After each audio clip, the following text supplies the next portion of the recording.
우리 하나님 말씀 같이 보겠습니다. 구약성경 오바댜 1장 1절로 14절 말씀입니다. 오바댜 1장 1절로 14절 말씀을 우리 한 목소리로 같이 읽겠습니다. 오바댜의 묵시라. 주 여호와께서 에돔에 대하여 이와 같이 말씀하시니라. 우리가 여호와께로 말미암아 소식을 들었나니 곧 사자가 나라들 가운데에 보내심을 받고 이르기를 너희는 일어날지어다. 우리가 일어나서 그와 싸우자 하는 것이니라. 보라, 내가 너를 나라들 가운데에 매우 작게 하였으므로 내가 크게 멸시를 받느니라. 너의 마음의 교만이 너를 속였도다. 바위 틈에 거주하며 높은 곳에 사는 자여, 내가 마음에 이르기를 누가 능히 나를 땅에 끌어내리겠느냐 하니, 내가 독수리처럼 높이 오르며 별 사이에 깃들을지라도 내가 거기에서 너를 끌어내리리라. 여호와의 말씀이니라. 혹시 도둑이 내게 이르렀으며 강도가 밤중에 내게 이르렀을지라도 만족할 만큼 훔치면 그치지 아니하였겠느냐. 혹시 포도를 따는 자가 내게 이르렀을지라도 그것을 얼마쯤 남기지 아니하였겠느냐. 내가 어찌 그리 망하였는고, 에서가 어찌 그리 수탈되었으며 그 감춘 보물이 어찌 그리 빼앗겼는고. 너와 약조한 모든 자들이 다 너를 쫓아 변경에 이르게 하며 너와 화목하던 자들이 너를 속여 이기며 내 먹을 것을 먹는 자들이 내 아래에 함정을 파니 내 마음에 지각이 없음이로다. 여호와의 말씀이니라. 그날에 내가 에돔에서 지혜 있는 자를 멸하며 에서의 산에서 지각 있는 자를 멸하지 아니하겠느냐. 드마나 내 용사들이 놀랄 것이라. 이로 말미암아 에서의 산에 있는 사람은 다 죽임을 당하여 멸절되리라. 내가 내 형제 야곱에게 행한 포악으로 말미암아 부끄러움을 당하고 영원히 멸절되리라. 내가 멀리 섰던 날 곧 이방인이 그의 재물을 빼앗아 가며 외국인이 그의 성문에 들어가서 예루살렘을 얻기 위하여 제비 뽑던 날에 너도 그들 중 한 사람 같았느니라. 내가 형제의 날 곧 그 재앙의 날에 방관할 것이 아니며 유다 자손이 패망하는 날에 기뻐할 것이 아니며 그 고난의 날에 내가 입을 크게 벌릴 것이 아니며 내 백성이 환난을 당하는 날에 내가 그 성문에 들어가지 않을 것이며 환난을 당하는 날에 내가 그 고난을 방관하지 않을 것이며 환난을 당하는 날에 내가 그 재물에 손을 대지 않을 것이며 내 거리에 서서 그 도망하는 자를 막지 않을 것이며 고난의 날에 그 남은 자를 원수에게 넘기지 않을 것이니라.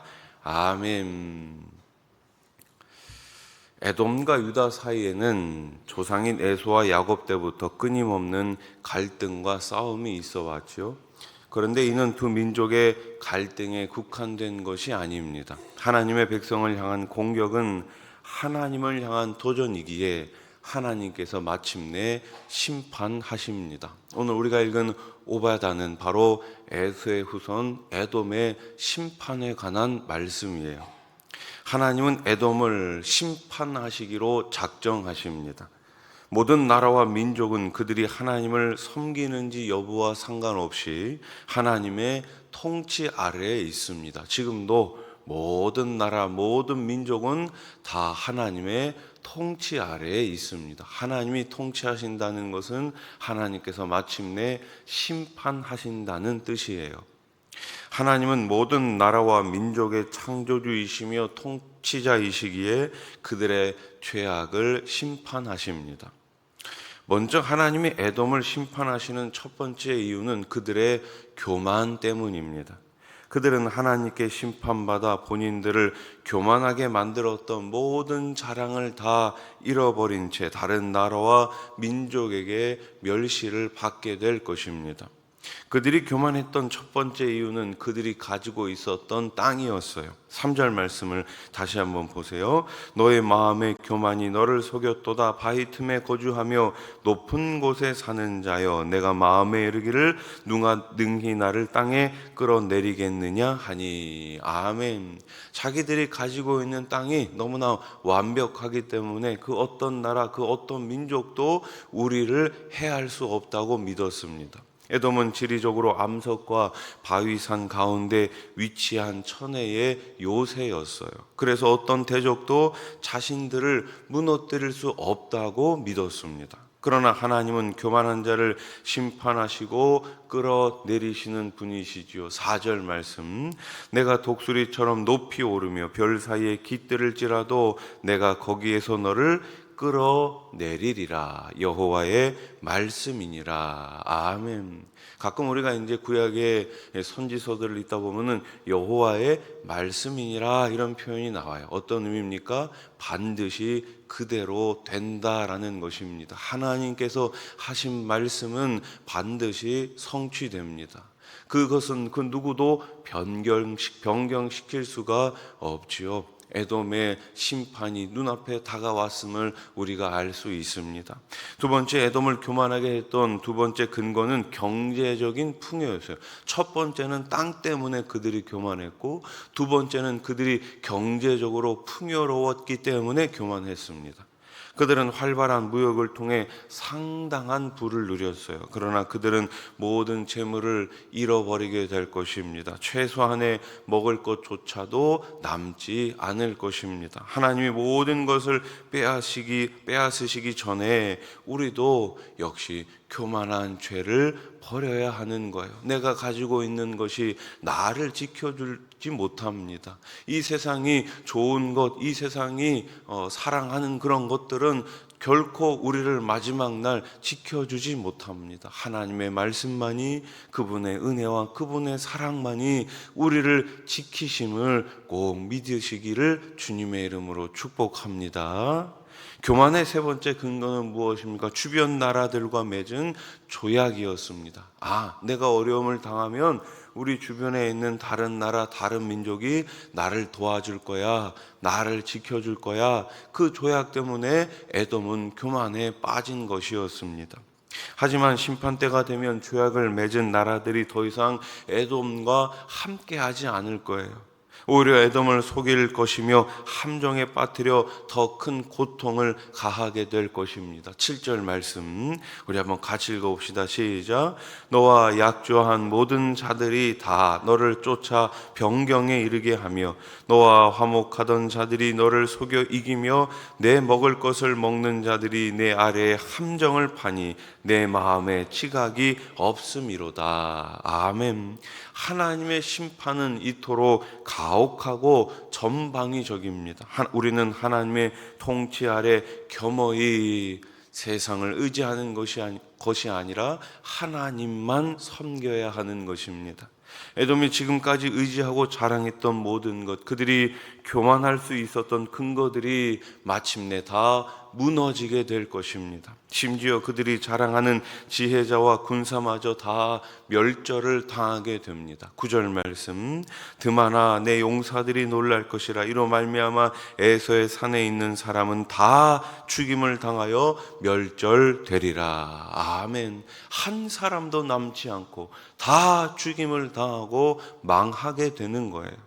에돔은 자신에게 있는 것들을 의지했습니다. 그들은 자신들의 소유와 능력, 지식과 경험으로 하나님 없이도 충분히 잘 살 수 있다고 믿었습니다. 그들은 하나님의 백성인 유다와 형제 관계였음에도 불구하고 하나님을 떠나 있었어요. 하나님을 떠나 자신을 의지하는 교만함은 결국 하나님의 심판 앞에 무너질 수밖에 없습니다. 하나님은 교만한 자를 물리치십니다. 겸손한 자는 세우십니다. 우리 교회가, 여러분 모두가 하나님 앞에 겸손하게 서서 매일매일 하나님께서 주시는 더 큰 복으로 살아가실 수 있기를 우리 주님의 이름으로 축복합니다. 두 번째, 에돔이 하나님의 심판을 받은 이유가 무엇입니까? 첫 번째는 그들의 교만 때문에 심판을 받았고, 두 번째는 유다를 향한 포학 때문입니다. 악행 때문이에요. 폭력 때문이에요. 10절 말씀을 다시 한번 보세요. 내가 내 형제 야곱에게 행한 포학으로 말미암아 부끄러움을 당하고 영원히 멸절되리라. 아멘.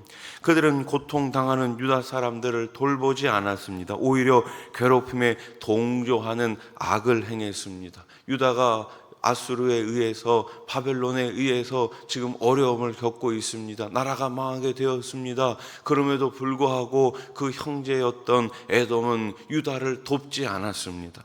유다는 혈통적으로 그들의 형제일 뿐만 아니라 영적으로는 하나님이 택하신 하나님의 백성들이었어요. 하나님을 무시한 그들은 하나님의 백성도 무시하고 긍휼히 여기지 않았습니다. 그들은 방관하기만 한 것이 아니에요. 유다의 고통을 당연하게 여겼으며 나아가 멸망하기를 원했습니다. 이는 이스라엘의 주인이신 하나님을 향한 도전이었습니다. 에돔은 자신을 높이고 하나님을 무시하는 교만에 빠져 있었습니다. 뿐만 아니라 형제와 이웃을 긍휼히 여기지 않았습니다. 결국 에돔은 하나님의 심판 앞에 서게 된 것입니다. 에돔은 하나님을 무시했지만 하나님은 그들을 지켜보고 계셨고, 에돔은 하나님의 자녀들을 포악하게 다루었지만 하나님의 손은 여전히 이스라엘을 붙잡고 계셨습니다. 사랑하는 성도 여러분, 하나님은 지금도 여전히 당신의 백성들을, 특별히 교회를 붙드시고 지키시고 계심을 믿으시기 바랍니다. 하나님을 믿는 교회, 하나님의 그 믿음 안에 있는 성도, 마지막 날까지 우리 주님께서 안전하게 지켜주십니다. 하나님의 권능의 오른손이 저와 여러분들을 지켜주고 계심을 믿으시고 오늘 하루도 더욱더 말씀 가운데 굳건히 서가시기를 우리 주님의 이름으로 축원합니다. 기도드리겠습니다. 하나님 아버지, 모든 나라와 모든 민족의 하나님이십니다. 통치자이십니다. 그 하나님께서 지금도 우리를 다스리고 계십니다. 어떤 어려움과 어떤 역경 가운데서도 끝까지 권능의 오른손 우리 하나님 의지하고 끝까지 믿음을 지키는 우리 교회, 우리 성도님들 다 되게 해 주시옵소서. 다른 사람의 어려움을 그냥 수수방관하는 것이 아니라 주님 주신 그 믿음을 통해 가지고 긍휼의 마음으로 우리의 어려운 이웃들을 더 잘 섬겨 나갈 수 있는 우리 교회가 되게 해 주시옵소서. 이번 한 주도 주님과 함께 동행합니다. 말씀 가운데, 기도 가운데 승리하는 한 주가 되게 해 주시옵소서. 이 나라 이 땅을 긍휼히 여겨 주시고 대통령과 유종자들이 하나님을 두려워하고 백성을 사랑하는 마음으로 나라를 잘 이끌어갈 수 있도록 우리 하나님 역사해 주시옵소서. 전쟁과 전쟁의 소문이 끊이지 않고 들리고 있습니다. 저 북녘 땅에 하루속히 복음으로 38선이 무너지게 해 주시고 주의 복음을 땅끝까지 증거할 수 있도록 우리 하나님 친히 역사해 주시옵소서. 몸의 질병, 마음의 상처를 가지고 주님 앞에 나왔습니다. 이 시간 주님께서 어루만져 주시옵소서. 깨끗하게 치유하여 주시옵소서. 마음껏 주님 주신 사명 감당할 수 있도록 우리 하나님께서 영육간에 더욱더 강건케 해 주시옵소서. 예수님의 이름으로 기도드립니다. 아멘.